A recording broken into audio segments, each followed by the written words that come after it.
What are queues? A queue is simply a list of messages. The messages flow from the bottom of the queue to the top of the queue in the order they were added to the queue.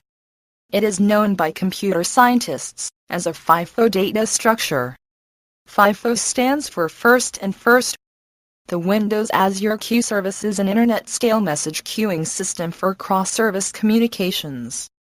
Even though the service is called a queue, the messages are not guaranteed to follow the first and first out FIFO pattern. Queue limitations and constraints. The queue service supports an unlimited number of messages, but individual messages in the queue service can be more than 8 KB in size. The FIFO behavior of the messages sent to the queue service is not guaranteed. Messages can be received in any order. The queue service does not offer guaranteed once delivery. This means a message may be received more than once.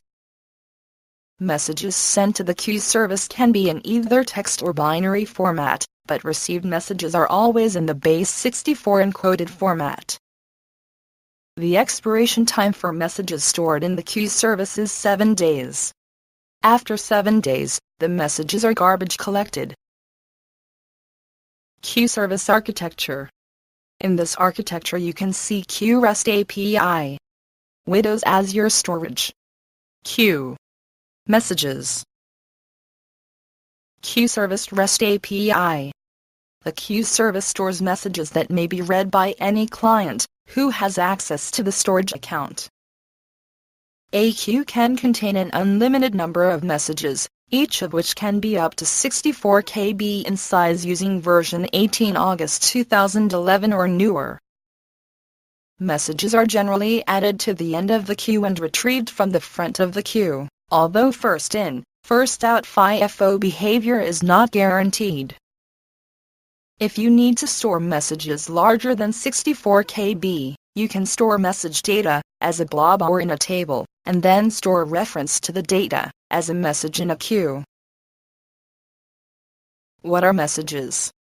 Messages in Windows Azure queues are meant to be very small, limited to 8 KB in size. This is to help make sure the queue can stay super fast, and make it easy for these messages to travel over the wire as part of REST. Creating a message is fairly simple. You create a cloud queue message with the contents of the message, and then add it to the queue object from above. You can put any text in the message that you want, including encoded binary data. For training, support and consulting enquiries, mail us training@bispsolutions.com. Our website is www.bispsolutions.com. Thank you.